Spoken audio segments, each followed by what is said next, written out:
오늘 함께 나눌 말씀 디모데후서 3장 14절부터 17절까지의 말씀입니다. 디모데후서 3장 14절부터 17절까지의 말씀 신약 345쪽에 있습니다.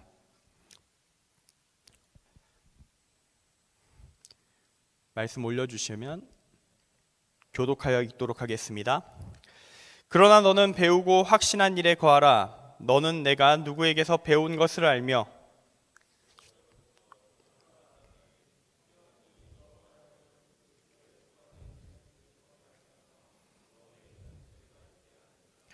모든 성경은 하나님의 감동으로 된 것으로 교훈과 책망과 바르게 함과 의로 교육하기에 유익하니 하나님의 사람으로 온전하게 하며 모든 선한 일을 행할 능력을 갖추게 하려 함이라. 아멘. 오늘 말씀의 제목은 믿음의 근본 하나님의 말씀, 믿음의 근본 하나님의 말씀입니다. 제가 오목천 청년교회에 와서 이제 2개월이 지났습니다. 수련회까지 마치고 이제 9월 대학교 학기로는 이제 2학기에 접어들었다고 할 수 있습니다. 그래서 지금부터 저는 여러분에게 신앙의 근본부터 한번 함께 다듬어가는 과정으로서 설교를 준비해 나가려고 합니다. 다음 주가 또 추석이라서 잠깐 흐름이 끊어질 수도 있을 것 같다는 생각이 들긴 하지만 그렇게 말씀을 준비해 나가려고 합니다. 그 첫 시작으로 다루는 것이 바로 믿음의 근본 하나님의 말씀 성경이 되겠습니다.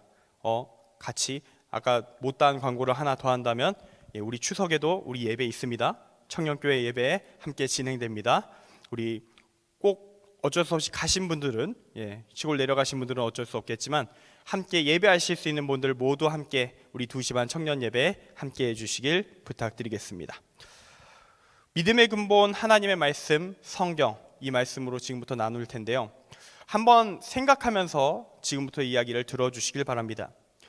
여러분은 그리스도인으로서 갖추어야 하는 그 믿음이라는 것에 대해서, 그 믿음이 정확히 어떤 믿음을 의미하는가에 대해서 정확히 알고 계십니까? 누군가 여러분에게 기독교인으로서 넌 대체 뭘 믿고 살고 있는가? 라고 묻는다면 분명하고 깔끔하게 논리적으로 답변을 하실 수 있냐는 겁니다. 예를 들면 이런 식으로 말이죠.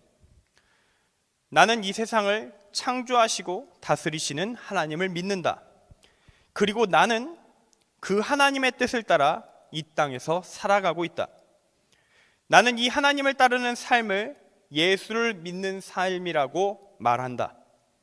그리고 이 믿음을 공유하면서 그에 합당한 삶을 함께 살아가는 사람들을 그리스도인이라 부르고 그 그리스도인들이 모여서 교회에서 예배를 드린다.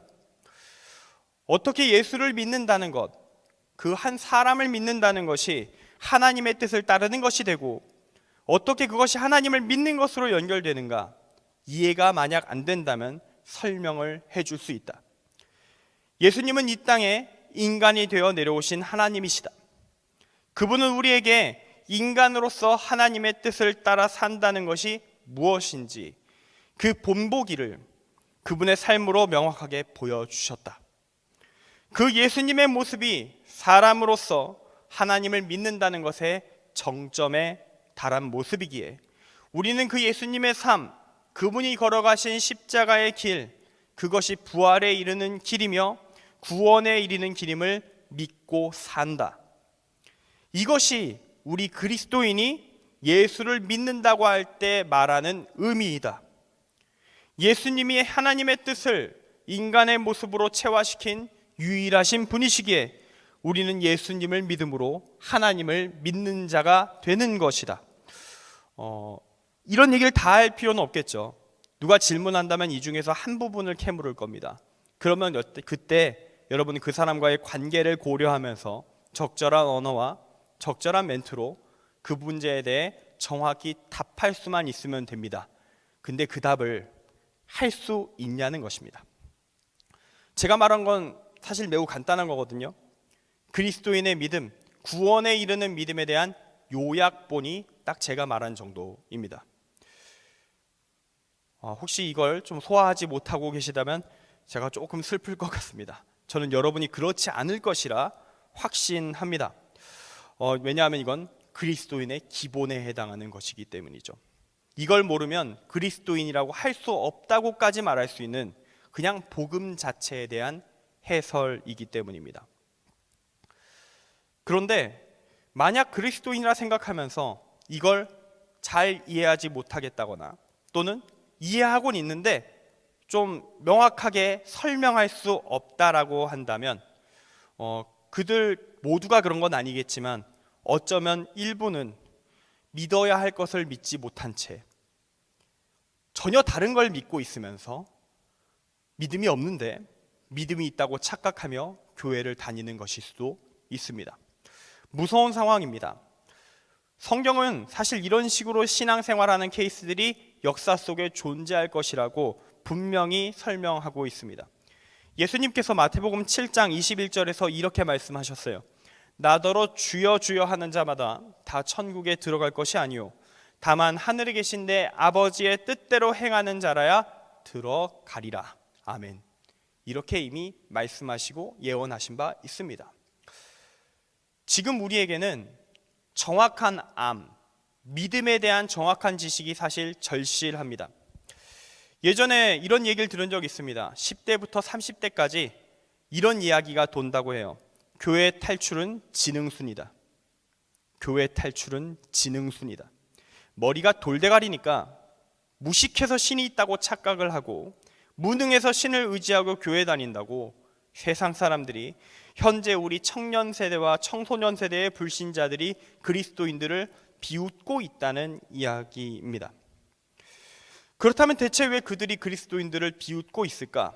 저는 그 이유가 너희가 대체 무엇을 믿느냐를 묻는 그들의 질문에 제대로 답하는 사람 만난 적이 없다라고 저는 진단합니다. 그리스도인이 하나님을 믿는다고 하길래 그래서 너가 믿는 하나님이 어떤 분인데 물어보면 답을 하지 못합니다. 예수님을 믿는다고 하는데 왜 예수를 믿는 게 너가 천국 가는 길이 되는지 설명해라. 그 메커니즘을 설명해봐라 하면 설명을 못합니다. 그럼 그 질문을 던진 불신자가 이런 이야기를 할 겁니다. 너 거기 왜 다니냐? 연애하려고? 거기 사람들 좀 많이 모여 있으니까? 그러려고? 이런 식으로 물을 때 어떻게 답변할 수 있겠습니까? 저는 적어도 여러분을 담당하고 있는 오목천 청년교회의 목회자로서 교회 탈출은 지능순이라고 말하는 그들의 비아냥이 여러분에게는 미치지 않기를 바랍니다. 저는 오목천 청년교회의 담당자로서 여러분을 그러한 비아냥으로부터 보호할, 그리고 그런 비아냥을 들을 이유가 없는 존재로 당당하게 그들과 논리적으로 맞설 수 있는 존재로까지 성장시킬 책임이 있습니다. 지금 우리는 사실 로마 제국 치하의 초대교회가 겪고 있는 상황을 동일하게 마주하고 있다고 봐도 과언이 아니에요. 그때의 초대교회는 로마 제국의 통치 구조에 따른 물리적인 핍박, 그냥 죽는 그런 거, 죽고 고문당하고 그런 거, 거기에만 당하고 있지 않았습니다. 당대의 철학, 사상 전반으로부터 맹공에 시달려야 됐고 그들의 진지한 질문에 똑같이 진지하게 합리적으로 학문적으로 답변해야 됐습니다. 우리는 제정신 나간 사이비 종교가 아니라 제대로 된 정상인들이며 너희가 말하는 그 세상 학문이 말하는 것보다 하나님 신의 진리에, 진짜 참된 진리에 가깝다라고 증명해야 됐던 게 당시의 상황이었습니다. 왜 그랬을까? 이유는 간단합니다. 당시의 기독교는 너무나도 소수였거든요. 극소수였거든요. 세상 사람들의 시각과 사상으로 볼 때 너무나도 이질적이었거든요. 그런데 지금 우리 세대가, 청소년 세대와 청년 세대가 그 일을 지금 겪고 있습니다. 한국갤럽의 2021년 통계를 보면요, 19세부터 29세까지의 개신교 비율이 14%입니다. 예상보다 높아 보이십니까? 가끔 여러분 아마 선교단체나 이런 데서 얘기하는 거 들으면 3% 얘기 들었을 텐데, 와, 생각보다 공식 통계는 좀 다르구나, 이런 생각 혹시 가질 수도 있겠지만 그 질문, 선교단체에서 하는 말이 틀린 말도 아니에요. 왜냐하면 통계를 낼 때 질문이 다르거든요. 질문이 달라지면 퍼센트가 다르게 나옵니다. 한국갤럽에서 그 19세부터 29세 사이의 무신론자 비율을 보면요, 78%입니다. 78%가 무신론자입니다. 참고로 나이가 어려지면 어려질수록 무신론자 비율이 쭉 증가해 나갑니다. 성인 평균 무신론자 비율은 60%예요. 평균이 60%인데 78%라. 그러면 연령대가 높아질수록 확 내려간다는 얘기잖아요, 무신론자 비율이. 근데 우리가 실제로 경험하는 버전은 60%가 아니라는 거예요. 80%에 육박하는 무신론자와 함께 살고 있다라는 겁니다. 평균을 무시하시고요, 20대, 30대 그 데이터를 보면 여러분의 현실과 맞아떨어질 겁니다. 아까 말했듯이 이 14%, 이것도 질문의 함정이 있습니다. 한국갤럽의 조사 질문은 이래요. 귀하는 현재 믿으시는 종교가 있습니까? 있다면 어느 종교를 믿으십니까? 이렇게 조사해요. 이렇게 조사하면요, 교회를 안 다녀. 지금 나 교회 안 다니고 있는데 부모님이 교회를 다닌다든지, 예전에 좀 내가 다녀봤다든지, 한 2년 전까지 다녔었지, 이런 애매한 케이스들이 일단 좀 불안한, 뭔가 좀 묘한 불안감 때문에 개신교를 체크합니다. 실제로는 교회 5년 이상 안 나갔지만 설문조사 체크는 개신교로 체크합니다. 그렇게라도 체크하면 천국 갈 것 같은가? 그런 마음으로 거기다가 이렇게 체크를 하고 가는 거죠. 그런데 선교단체에서 조사를 하면요, 질문이 많이 바뀝니다. 당신은 지금 교회를 다니고 있습니까? 당신은 예수님을 구주로 고백합니까? 신앙 고백이 가능하냐? 그리고 지금 당장 예배를 출석하고 있느냐를 물어요. 그러면 3%가 나옵니다. 갤럽에서 개신교 체크하던 사람이 체크를 안 해요. 그러면 3%가 나옵니다. 실제로 교회 다니는 사람은 3%다가 맞는 거예요. 이름만, 명패만 개신교로 단다 14%, 실제 교회 다닌다 3%. 이게 10대, 20대, 30대까지의 대략적인 현주소라는 겁니다. 미전도 정적 맞아요. 아까 말한 14% 아무리 긍정적으로 해석해도요, 여러분 주변 친구들 중에 90% 이상이 무신론자거나 타종교인입니다. 무신론자가 절대적으로 많고요. 이게 우리의 상황입니다. 압도적인 무신론의 영향력이 여러분을 둘러싸고 있습니다. 그들 모두가 여러분에게 의문을 제기합니다. 머리에 총을 맞았느냐? 왜 교회를 다니느냐? 뇌가 없느냐? 교회 탈출 지능순이란 얘기 못 들어봤느냐? 언제 너는 정신 차릴 거냐? 라고 단체로 이지매를 가하는 것이죠. 이런 문화가 우리를 둘러싸고 있습니다. 80%. 청소년으로 가면 무신론자 비율이 더 올라갑니다. 이제 전도는요, 친구랑 놀러가저로 되지 않을 겁니다. 그게 먹히는 시점은 최대치로 봐도 소년부까지야. 초등학교까지야. 그 이상 나이로 넘어가면요, 교회는 절대로 세상의 놀이 문화를 이길 방법이 없어요. 교회 시스템을 정비하고요, 우리의 예배를 더 즐겁게 멋있게 콘서트처럼 꾸미면, 돈을 더 투자하면 좀 더 나아지긴 할 겁니다. 이미 믿음 가진 사람들이 이동해 올 거예요. 다른 교회에서 우리 교회로. 그러면요, 최종 결과가 이런 식으로 싸우면 어떤 식으로 나오냐면요, 교회 규모 싸움으로 가는 거예요. 대형 교회, 그 중에서 초대형 교회만 살아남고요, 나머지는 다 무너지는 거예요. 우리 교회는 딱 버티기가 가능한 정도 레벨이라고 할 수 있어요. 흡수당하지 않고 견뎌낼 수 있는 정도. 자본주의의 논리가 교회를 지배합니다. 헌금, 투자금, 자본력 싸움으로 번질 거예요. 근데 그렇게 해서 뭐에다 쓸 건데요? 언제까지 수평이동으로 끝낼 겁니까? 믿는 사람들 계속 2주만 해서 어떤 결과가 나올 것 같아요? 무신론자 비율은요, 계속 올라갈 거고요. 이 흐름 추세대로라면 10년 단위로 거의 10%씩 계속 무신론자 비율이 올라갈 거고, 유입은 적고 나가는 것이 많을 겁니다. 더욱 많은 그리스도인들이 그 문화의 압박 속에서 무너지고 또 무너질 거기 때문에. 마치 우리나라 출산율을 보는 것 같습니다. 0.75%래요. 이대로라면 국가의 자연 소멸을 몇십 년 후에 기대할 수 있다라고까지도 얘기하는 놀라운 퍼센트를 자랑하고 있는데, 교회도 마찬가지라는 거예요. 현재 유럽같이 될 날이 멀지 않았다라고 얘기하는 겁니다. 그럼 이걸 어떻게 극복하는가? 대안을 얘기하지 않고 이렇게 하면 자, 모두 함께 절망 속으로 이렇게 나오는 스토리가 되기 때문에 대안을 이야기해야 될 겁니다. 이 거대한 숫자, 문화의 폭력 가운데 내 믿음 지키고 전도까지 하려면 어떻게 하면 우리는 버텨낼 수 있는가? 근본을 다지는 것밖에 방법이 없어요. 복음을 온전하게 세우는 것 외에 방법이 없습니다. 우리는 그런 의미에서 초대교회, 이 초대교회가 갖고 있었던 변증의 전통을 되찾아야 됩니다. 당시에 제가 세례교육 과정에 대해서 한번 얘기한 적이 있었을 것 같은데 제 기억상으로 3년이에요. 당시 세례교육 3년 받았습니다.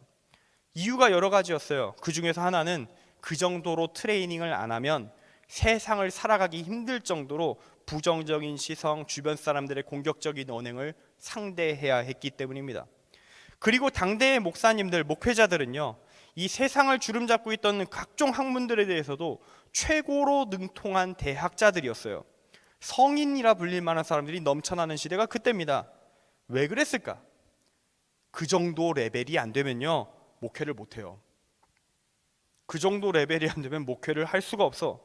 수시로 주변 철학자들, 세상의 철학자들, 지역을 대표하는 또는 제국을 대표하는 대가들과 대중들 앞에서 수시로 논쟁해야 돼요. 지면 교회 문 닫는 거야. 도장 깨기 모드를 상대해야 되는 거예요. 수시로. 그걸 이겨내지 않으면 교회를 존속할 수 없어요. 그럼 남은 자들은 누구만 남느냐? 강한 자만 살아남는 겁니다. 진짜 제대로 된 사람들만 그 당시에 교회를 지켜나갈 수 있었던 거예요. 그런데 지금 우리가 이 초대교회의 평신도들과 목회자들 수준, 우리 시대 버전으로, 그때와 상황이 좀 다르니까 우리 시대 버전으로 그 정도 레벨까지 레벨을 올리지 못하면 이제 당당하게 세상과 맞서기가 어려워진 겁니다. 왜냐? 우리의 현실은 초대교회급 정도의 난이도를 이미 보여주고 있기 때문에. 사실 만약 우리나라가 아직도 가난하게 살고 있다면, 우리가 지금 선교 나가는 여러 가지 힘든 나라들과 비슷한 수준의 경제 규모였으면 이럴 일 없었을 거예요. 먹고 살기 바쁘면요, 이런 사상의 문제에 진지하게 접근을 안 합니다. 사람들이 다 먹고 사는 것에만 집중하지. 그래서 이런 문제에 손 안 대요. 그래서 종교가 쉽게 올라가요. 왜냐? 준비 안 해도 되니까, 안 싸워도 되니까. 사람들은 그런데 싸울 생각이 아예 없으니까. 그런데 우리나라는 그런 시대를, 그런 수준을 벗어난 지 꽤 오래됐습니다. 괜히 10대부터 30대까지가 무신론자가 폭증하는 게 아니라는 거예요. 우린 이미 그런 시대를 맞이했다라는 겁니다. 사회 구조가 바뀌었다는 얘기예요. 이제 우리는 준비해야 합니다. 우리의 믿음에 대해서 제기하는 세상 사람들의 모든 질문에 답할 수 있는 준비를. 왜냐하면 지금 이 시대는요, 답을 안 하면 안 하는 모든 사람들, 못하는 모든 사람들을 비하하며 멸시하는 시대가 되었기 때문입니다. 걱정하지 않아도 될 건 기독교는 답이 있어요. 그 문제에 대한 답을 갖고 있습니다. 우리 개개인이 그 답을 몰라서 문제가 되는 거예요. 교회에서 그동안 필요 없다고 해서 전달하지 않은 채 학교에서만, 학계에서만 쌓여있는, 잠들어 있는 지식이 수십 년치가 이미 있습니다. 꺼내지 않고 꺼낼 수 있는 자가 몇 없는 게 문제일 뿐입니다. 꺼내기만 하면 됩니다. 배우기만 하면 됩니다. 안 했으면 하면 됩니다. 현대의 학문들 역시 살아계신 하나님의 진리 앞에 하나로 묶이며 어우러질 수 있습니다. 그 과정을 거치려면 그래도 우리가 할 일이 한 가지 남아요. 배우고 아는 것, 아는 만큼 실천하는 것. 그건 우리가 해야죠. 지식이 쌓여있으면 뭐에다 쓸 겁니까? 도서관에서 자면 지식이 늡니까? 도서관에 있는 책을 펼쳐야 하는 것입니다. 서론이 길었어요. 앞으로 계속 진행할 설교의 맥을 지금까지 소개하였으니 이제부터는 바른 믿음을 세우는 이 알매 길로 여러분을 초대하겠습니다. 시작은 시작은 가능한 쉽게 가볍게 갈 겁니다. 왜냐하면 지금 우리 가운데서는 믿음의 근본조차 아직 어지러운 부분들이 있기 때문입니다. 한 가지는 확실합니다. 포기하지 않으면 우리는 승리할 것입니다. 이 알매 길에 함께 도전하여서 세상을 이길 기반을 다지는 우리 모두가 되길 간절히 소망합니다. 첫 번째, 오늘 그래서 다룰 첫 번째 주제는 믿음의 근본, 하나님의 말씀, 즉 성경이란 무엇인가입니다. 여러분에게 성경은 어떤 책인가를 좀 묻고 싶은데요. 보통 우리 그리스도인들은 성경을 하나님의 말씀이라고 이야기합니다. 근데 불신자들은 성경을 어떻게 대할까요? 무시하는 것을 넘어서요, 이건 시대착오적이다, 쓸데없는 책이다, 불태워야 한다 라고까지도 얘기하는 것이 현실입니다. 특히 요즘처럼 일명 PC, Political Correctness라고 하는 PC주의, 이 정치적 올바름이 강조되는 이런 시대에 성경은 때로 진짜 폐기물 취급을 받습니다. 예를 들어서 페미니스트들은 어떻게 반응하는가? 이 성경이 담고 있는 이 성차별적이라고 평가되는 기록들, 이걸 딱 보자마자 이렇게 말합니다. 이런 게 하나님의 말씀이라면 나는 절대로 기독교인이 되지 않을 거다. 그런 신이 존재한다면 내가 그 신을 죽이기 위해 내 평생을 다하겠어. 이렇게 말을 합니다. 그들에게 기독교인은 어떤 존재냐? 성차별주의자, 인간 이하입니다. 이 성차별 관련된 문제가 생각보다 중요합니다. 특히 청년부에 중요해요. 그래서 제가 이 성경에 대한 문제를 지적하는 세상의 흐름 중에서 이 부분을 갖고 온 겁니다. 이거 말고도 많지만 오늘은 이것만 얘기할 건데요. 지금까지 한국교회 청년부에서는 항상 여자가 많아왔습니다. 근데 요즘 좀 청년부가 달라져 가고 있어요. 남성 비율이 많이 올라갔습니다.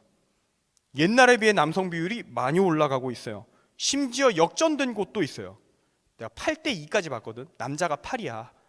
이러면 청년부가 곧 부서지기 시작합니다. 왜냐, 모든 남자가 결혼을 해야 되는데 함께한 여성들은 이미 다 임자가 있고 우리는 어떻게 해야 될까, 여기서 늙어가야 하는가 하다가 전도사님, 목사님, 저기 있는 큰 교회 좀 다녀오면 안 될까요? 한 1년만 다녀와서 남자를 잡으면 안 되지, 여자를 잡아오겠다 라고 얘기하면서, 여자를 잡아오긴 뭘 잡아요, 거기서 영혼이 가겠지. 그러면 이제 담당 목회자는 정말 괴롭습니다. 담임 목사님은 어떻게든 잡아! 이러는데 어떻게 잡아야 할까요? 하면서 온 힘을 다해 설득하고 붙잡는 게 요즘 청년부 목회자들의 참 사활을 건 고민이라고 얘기를 하거든요. 요즘 많이 바뀌었다는 얘기예요. 남자 비율이 증가합니다. 이유가 있습니다. 뭐 때문인가? 아까 말한 political correctness, 정치적 올바름, 페미니즘의 영향이 정말 큽니다. 저는 이전에 청년부 사역할 때 대학 선교팀을 담당한 적이 있어요. 몇 년간 그 대학 선교팀을 운영했는데 고려대학교, 이화여대, 숙명여대, 숭실대 여러 대학들에서 당시 제가 있던 교회의 청년들을 구심점으로 삼아서 대학 내에 믿는 사람들의 공동체 구성해서 교육하고 기도회하고 그러면서 매 학기 운영을 몇 년에 걸쳐서 진행을 했습니다. 다음에 담당자가 바뀌었기 때문에 더는 못했는데, 이때 방학 때는요 MT도 가고요, 같이 따로 1박 2일 수련회도 하고 막 그랬었어요. 근데 이 사역할 때요, 제가 모든 대학에서 다뤄야 됐던 문제가 뭐였냐면, 이 성경 말씀 중에서 이 성차별적인 것으로 이해되는 성경 본문을 어떻게 소화할 것인가, 어떻게 소화해야 하는가라는 문제였습니다. 여대는 진짜 필수였어요. 이건 절박해, 꼭 필요합니다. 따로 특별히 이 친구를 위해서 해주십시오 하면서 친구 끌고 오기도 하고 막 그런 상황을 마주하게 되었었어요. 요즘 여대는요, 특히 상위권 여대는 학교 문화를 완벽하게 페미니즘이 장악한 경우가 많습니다. 고3까지 교회 생활 잘하던 여학생이 여대를 가자마자 내면과 외면이 싹 바뀌어가지고 여자를 옥죄어드는 코르셋의 문제가 이 사회에 막 둘러싸고 있다더니, 이 코르셋이 교회에도 가득하다더니, 담임 목사님의 말씀에서 코르셋을 느꼈다더니 막 이런 얘기를 해요.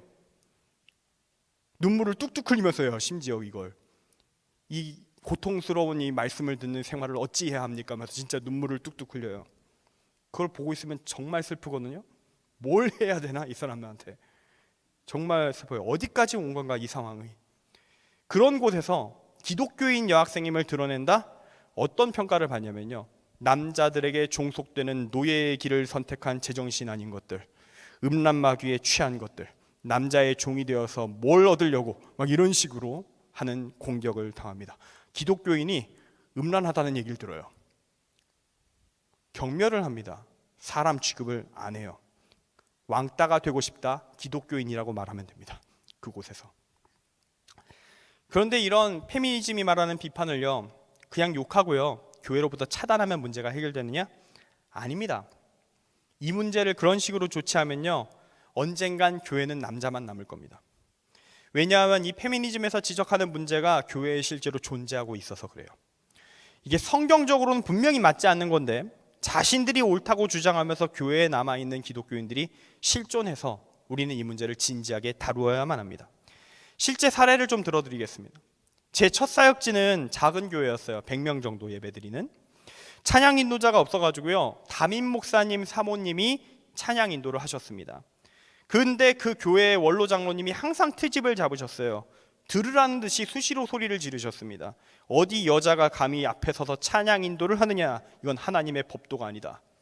그렇게 외치셨습니다. 여러분, 우리 교회에서 그런 일이 벌어지면 어떻게 될까요? 와, 완전 뒤집어 엎어지겠지? 진짜. 자, 여긴 원로 장로님이잖아. 연배가 너무 높잖아요. 세대를 바꿔봅시다. 20대로 넘어갈게요. 제가 아까 말한 이 대학 선교 사역을 하면서 만난 케이스입니다. 20대입니다. 모태신앙에 대학도 이름만 들으면 다 아는 명문대를 다니고 있는 대학생입니다. 신앙도 머리도 부족하지 않습니다. 그런데 그는 항상 이렇게 외치고 다녔어요. 남자는 여자의 머리이며 여자는 남자에게 복종하는 게 주의 뜻이다. 이걸 당당하게 외치고 다녔습니다. 참고로 이 친구의 할아버지는 장로님이었고요. 그는 이 신앙교육을 가정에서 배웠다고 당당하게 말했습니다. 제가 이 친구를 정신교정을 하느라 정말 괴로웠는데 많은 시간이 필요했는데, 사례를 들려고 하면 이런 케이스가 넘쳐납니다. 근데 이 사람들이 다 이단이 아니에요. 다 정통 기독교인이고 교회 잘 다니는 사람들입니다. 페미니즘이 힘을 얻는 이유는 교회에 이런 사람들이 가득하기 때문입니다. 가득까지는 아니고 존재하기 때문입니다. 페미니스트들은 자기들이 만난 이런 케이스들을 쭉 열거하면서 이들이 기독교인의 표본이며 기독교인은 해충이며 필히 박멸해야 한다고 말하며 여자 청년들을 교회에서 빼냅니다. 그렇게 남성 비율이 올라가는 거죠. 그런데 여러분, 지금 제가 이야기한 기독교인들, 성차별적인 사고체계를 신앙으로 갖춘 사람들, 이 사람들이 성경을 제대로 알고서 말하는 것일까?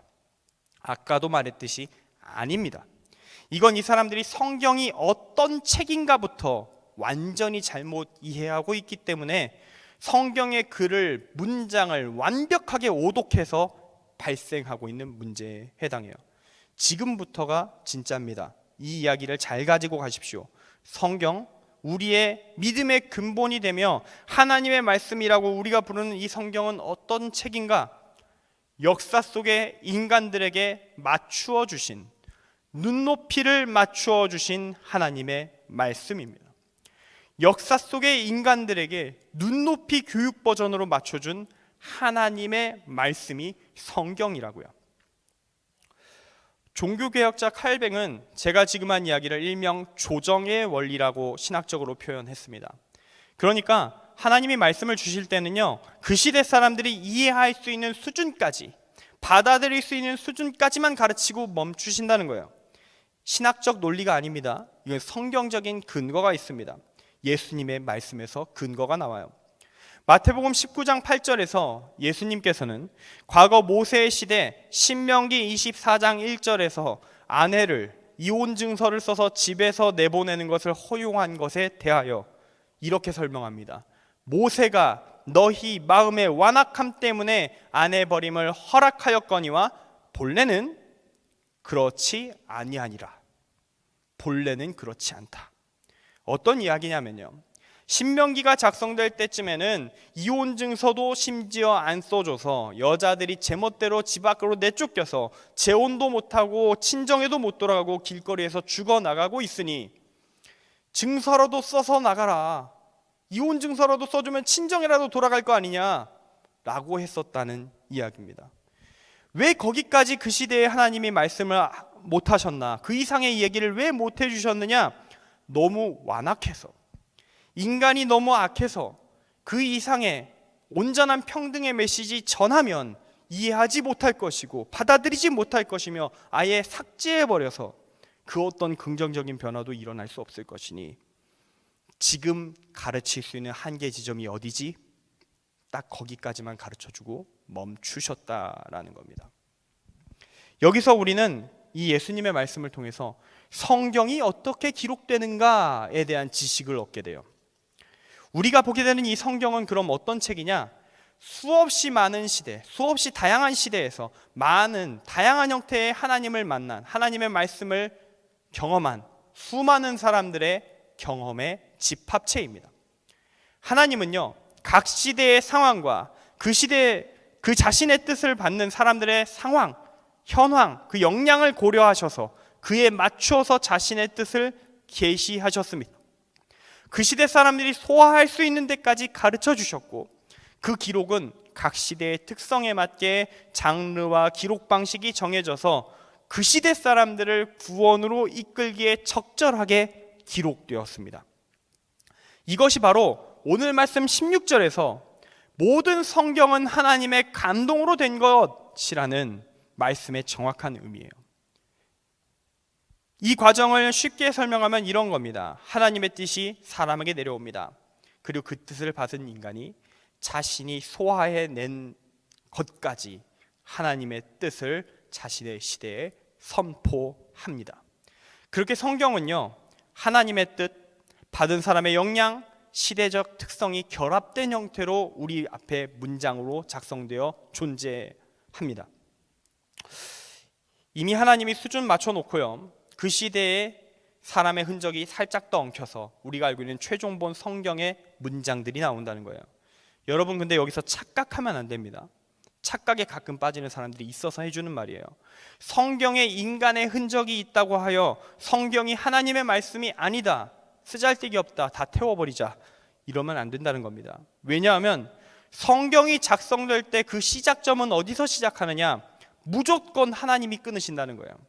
하나님이 말씀을 주셨다, 여기서 성경 작성이 시작된다는 걸 주목해야 하는 것입니다. 그래서 모든 성경은 하나님의 감동으로 된 것이라고 하는 거예요.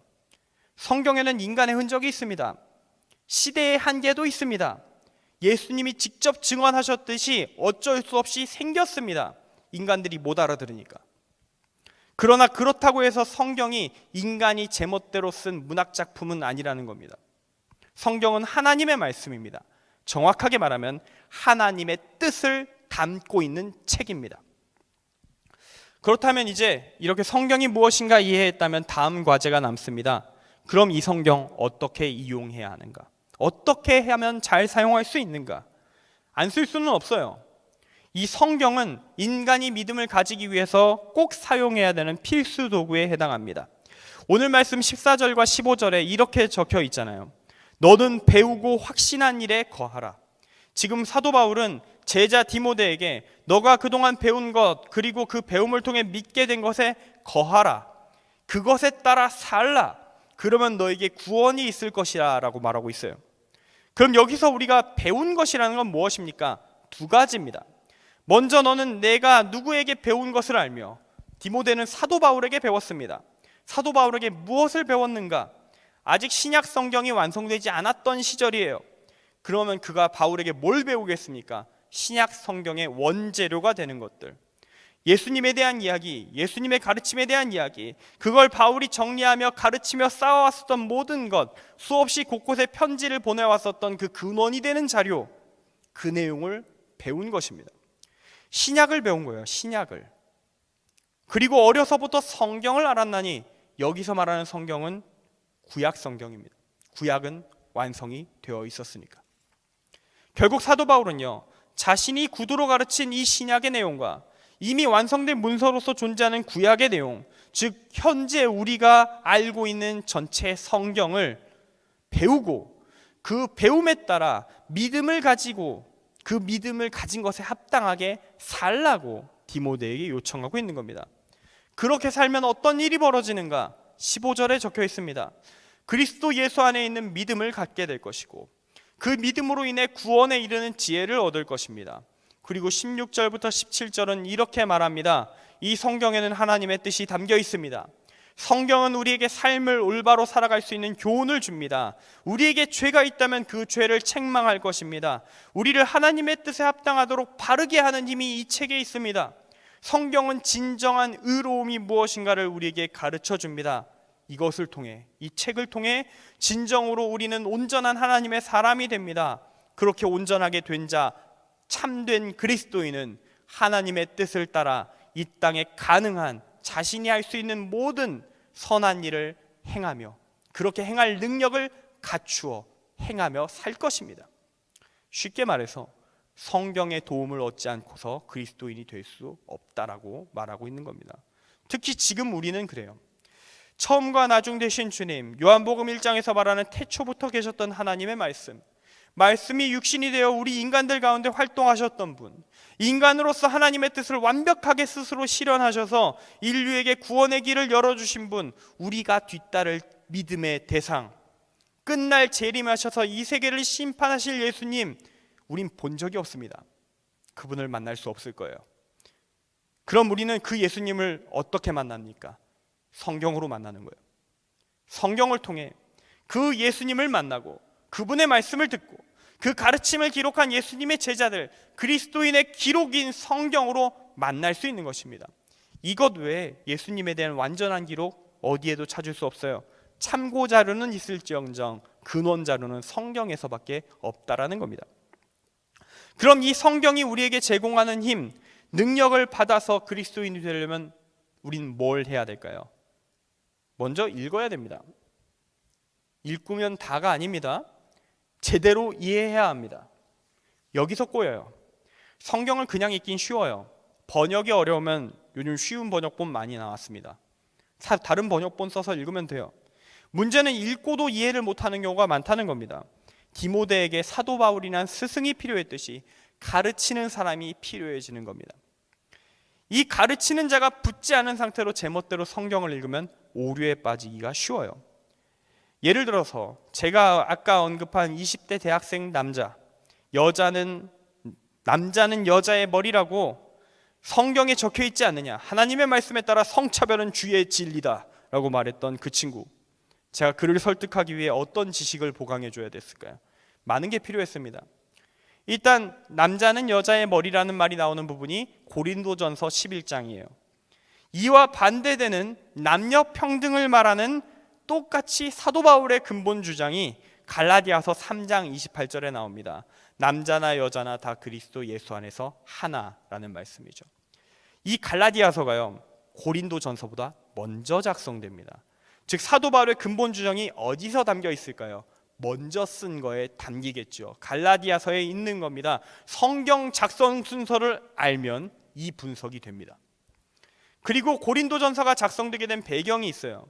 여러 가지가 있지만 그 중 하나가 뭐냐면 이 갈라디아서에서 확인되는 남녀 평등의 메시지, 곳곳에서 사도 바울이 전했겠죠. 이걸 고린도 교회에서도 전했는데 거기 특별하게 좀 더 많이 남자 성도들이 거부 반응을 보인 겁니다. 반란을 일으킨 겁니다. 여자들을 두들겨 패고 이걸 시정하지 않으면 교회에 여자를 보내지 않겠으면 나도 안 간다. 사회의 미풍양속을 해치는 기독교를 용서할 수 없다. 나 이제부터 믿음을 버리겠도다. 이렇게 말하는 이 남성들의 반란 상황이 이 편지의 역사적 배경 중 하나입니다. 그러니까 어쩔 수 없이요, 교회를 유지하려면요, 목회자의 고충이 담겨 있는 거예요. 이 남자들 달래야 될 거 아니야. 남자들을 달래서 어떻게든 교회로 갖다 놔야지. 얘들 다 지옥 보낼 수는 없잖아. 그럼 달래기 위한 언어들이 계속 사용되는 거예요. 모든 언어에서. 이 성경의 역사적 배경을 알면 사도 바울이 치근하게 보이기 시작합니다. 얼마나 괴롭게 목회를 했는가 그가. 그러면서도 기존의 성평등의 메시지, 본래 전하려고 했던 하나님의 메시지를 전하려고요, 고린도전서 11장 11, 12절에 이렇게 적어놨어요. 그러나 주 안에는 남자 없이 여자만 있지 않고 여자 없이 남자만 있지 아니하니라. 이는 여자가 남자에게서 난 것 같이 남자도 여자로 말미암아 났음이라. 그리고 모든 것은 하나님에게서 났느니라. 이 남자들아, 너희가 여자인 어머니에게서 태어났음을 기억하라. 이 페륜아들아. 이걸 돌려서 말하고 있는 거라고요. 이걸 돌려서.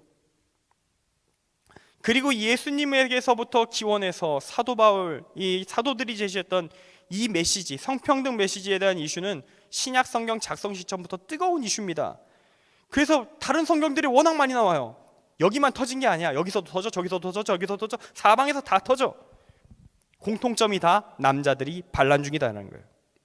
그래서 성경들 대부분이 그들을 달래는 데 주력을 하고 있습니다. 그리고 그러면서 평등 메시지를 추가합니다. 조삼모사를 하고 있어요, 성경에서. 예를 들어서 에베소서 5장 24절은 이렇게 말해요.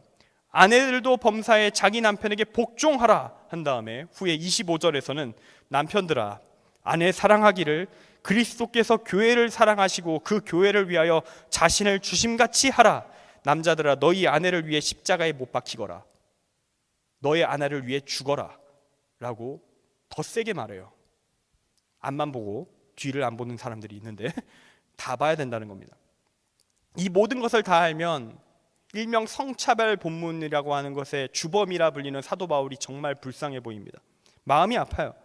그 고대 성차별이 극심했던 상황에서 어떻게든 하나님의 진리를 전하겠다고, 못 알아듣는 사람들 깨우쳐 주겠다고 사도들이 얼마나 피땀을 흘리며 고생을 했는가. 사도 바울은 성차별주의자가 아닙니다. 철저한 평등주의자이며 차별과 싸운 자인 겁니다. 근데 제가 이렇게 설명을 다 했어요. 한 번만 한 게 아니야. 수차례에 걸쳐서 했어. 고집을 안 꺾습니다. 그 친구가 고집을 안 꺾어요. 머리로는 좀 이해한 것 같은데 끝까지 고개를 흔들며 자신의 입장, 성차별이고 하나님의 뜻입니다를 고수합니다. 한동안. 나중엔 꺾었지만. 왜 그랬을까? 여러분, 이때 제가 맞다는 걸요, 제가 한 설명이 맞다는 걸 이 친구가 인정하는 순간 어떤 일을 이 친구가 경험하게 되냐면요, 그동안 내가 했던 언행, 부끄러움 없이 남성의 여성 지배를 성경에 근거해서 주의 뜻이라 말했던 모든 것이 자신의 흑역사로 바뀌는 거예요. 쫙 그 당당했던 모든 순간들이 흑역사가 되는 거야. 얼마나 많은 사람들을, 여자들을 그의 언행을 통해 교회로부터 멀어지게 하였고 지옥으로 인도했겠습니까? 무식한 게 죄라는 게 이런 거예요. 내가 몇십 년을 미친놈으로 살았다는 것을 인정해야 돼. 근데 인정하는 게 쉽지 않은 겁니다. 자기 보호 심리가 있거든요, 모든 사람은. 그래도 감사한 건요, 이 친구와의 관계가 한두 번으로 끊어지지 않았고 계속 대화할 기회가 있었고 결국 진리를 받아들였다는 겁니다. 그 이후에 이 친구는 상당히 오랜 기간 동안 저한테 수시로 카톡을 보내는 존재가 됐습니다. 성경 말씀 궁금할 때마다 다 물어봐. 그래가지고 피곤해, 바빠 죽겠는데 하면서 어떻게든 시간 짜내서 답장을 계속 보내는 일상을 한동안 보내기도 했었습니다. 말씀을 마칩니다. 사전 설명할 게 많아서 오늘은 좀 설교가 좀 길었어요. 설교보다는 앞쪽 설명이 좀 더 많았던 것 같은데, 오늘 이 예배 시간 중에 이 설교 시간은 예배의 요소로 할 수 있는 찬양, 말씀, 기도 중에 말씀에 해당합니다. 근본적으로요, 이 시간은 성경을 가르쳐주는 시간입니다. 성경을 배우고 가르치는 시간입니다. 말씀의 내용을 아는 시간이에요. 그리고 오늘 여러분은 성경이란 무엇인가에 대해서 간단히 배워보는 시간을 가졌습니다. 더 많은 것들을 말할 수 있습니다. 제가 설교 준비하면서 오늘 설교한 만큼의 분량을 잘라냈어요. 다 잘라냈습니다. 나머지는 언젠가 다룰 기회가 있겠죠. 우리 그리스도인의 믿음의 근본은요, 하나님의 말씀, 성경에 기초를 두고 있습니다. 그리고 성경은 책이기 때문에 이 성경을 통해서 믿음을 갖추려면 그 내용을 읽고요, 의미를 이해하는 과정이 선행되어야 합니다. 그러나 현대의 많은 그리스도인들 성경 접하는 시간 고작 해야 주일 예배 한 번인 경우가 대다수입니다. 세상의 공격 수위는 초대교회급으로 올라왔는데 이에 대해 대응할 수 있는 그리스도인의 역량은 역사상 최하입니다. 이 문제를 해결할 방법이 하나밖에 없습니다. 편법이 없어요. 오직 전공법밖에 남은 것이 없습니다. 말씀으로 돌아가자. 하나님의 말씀은 영원한 진리며 살아계신 하나님은 지금 이 순간에도 활동하고 계십니다. 우리가 그 하나님의 뜻을 제대로 알고자 하면, 그에 합당한 삶을 살고자 하면 하나님은 우리를 통해 역사하시고 자신의 뜻을 계시하시고 우리를 통하여 이 땅을 아름답게 고쳐 가실 것입니다. 그 시작은 아는 것에서부터 시작합니다. 이를 위해서 매주 청년교회의 말씀은 우리가 믿음을 가지기 위해 꼭 필요한 것들로 채워져 갈 것입니다. 그리고 광고 때도 말씀드렸다시피 하나님의 말씀을 체계적으로 배우는 성경 공부의 시간도 준비될 것입니다. 이 말씀의 자리로, 예배의 자리로 여러분을 초대합니다. 기도하겠습니다. 사랑의 하나님 아버지, 감사합니다. 주님, 우리가 온전히 주의 말씀에 붙들린 자 되게 하소서. 세상이 참 어둡습니다. 참 어지럽습니다. 하나님의 뜻을 붙잡고 사는 사람들 숫자 참 많이 줄었습니다. 다시 선교를 시작해야 될 상황에 놓였던 것이, 그렇게 놓인 것이 지금 우리 청년 세대입니다. 새롭게 선교사들이 들어오는 것처럼 지금 남아있는 우리가 선교사가 되어야 될 것입니다. 주님, 우리에게 지혜를 주옵소서, 능력을 더하여 주옵소서, 말씀을 온전히 깨닫게 하시고 그 말씀대로 살 수 있고 그 말씀을 전할 수 있는 열정까지 주여 허락하여 주옵소서. 예수 그리스도의 이름으로 기도합니다. 아멘.